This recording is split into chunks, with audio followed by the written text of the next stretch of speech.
ব্যাপার? স্যার আমি আপনাকে ভালোবাসি স্যার। আর তুমি গেট লাগাইছো কেন? বোকা নাকি? স্যার আপনি বুঝতেছেন না? আপনি এখানে দাঁড়ান। আমি তোমার শিক্ষা তুমি সরানো থেকে। স্যার না স্যার আপনি একবার বুঝার চেষ্টা করুন স্যার। স্যার please, আমি তোমাকে বলছি তুমি হাত ছাড়ো। please, sir. তুমি হাত ছাড়ো, আমি তোমাকে দুইজনের হোমওয়ার্ক কি হ্যাঁ কি লপ্পর কাপ্পা বুঝে শুনে কথা বলবা। এই তাহলে কি বুঝে শোনা কথা এই ছেলে তুমি কার সাথে তুই করে করো? এই তুই আমাদের হোমওয়ার্ক কি করছ হ্যাঁ কি বেরো যাবে এখান থেকে। তুই রেপিস বেড়া Rapist? সেটা তাহলে কি করতাছস মুখ সামলায় কথা বলবা বলছি। তাহলে কি শিক্ষকের সাথে কিভাবে কথা বলতে হয়? কমন সেন্স নাই না? স্যার আপনি জানেন না স্যার ওই চলে স্যার ওই স্যার ওরে হোমওয়ার্ক কে তেল এখানে একটা মিসআন্ডারস্ট্যান্ডিং হয়েছে। পারো বাচ্চা মানুষ যে কোনো একটা কারণে আবুঝো গেটে লাগাই ফেলছে। আমি বিষয়টা আপনার সাথে অফিসে বসে সবকিছু বলতেছি, আপনাদের ওদের সঙ্গে পাঠিয়ে দেন। কি কথা বলা বলছে তোমাকে? ওর হোমওয়ার্ক আছে জি স্যার।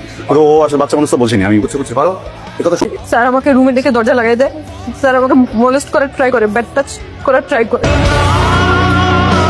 কি হয়েছে ডাকলি কেন? বাবা আমি তোমাকে অনেক ভালোবাসি, তুমি তা জানো তো। হ্যাঁ ভালোবাসিস, আমিও তোকে অনেক ভালোবাসি। বাবা ছোটবেলা থেকে তোমার কাছে আমি যা চেয়েছি তুমি আমাকে তাই দিচ্ছ। কিসে বল কি?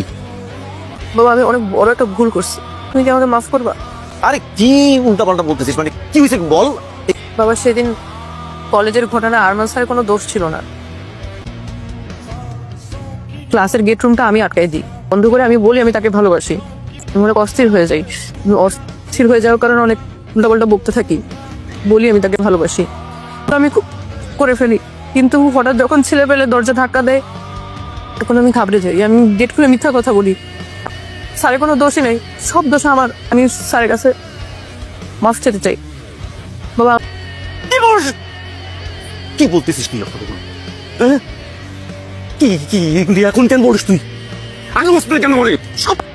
আর কোনো সমস্যা হয় না। এই কথাটা এখন গুরুত্বপূর্ণ না। যেটা করছে এটা আসলে বয়স কম না বুঝে ভুল করে ফেলছে। আসলে এই বয়সে ভালো লাগাগুলো অন্যরকম অন্যরকম। হঠাৎ করে হয়তো বা রিয়েলিটি নিতে পারিনি।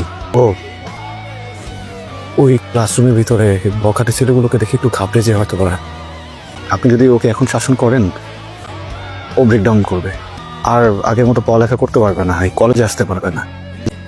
আমি ওকে মাফ করে দিয়েছি।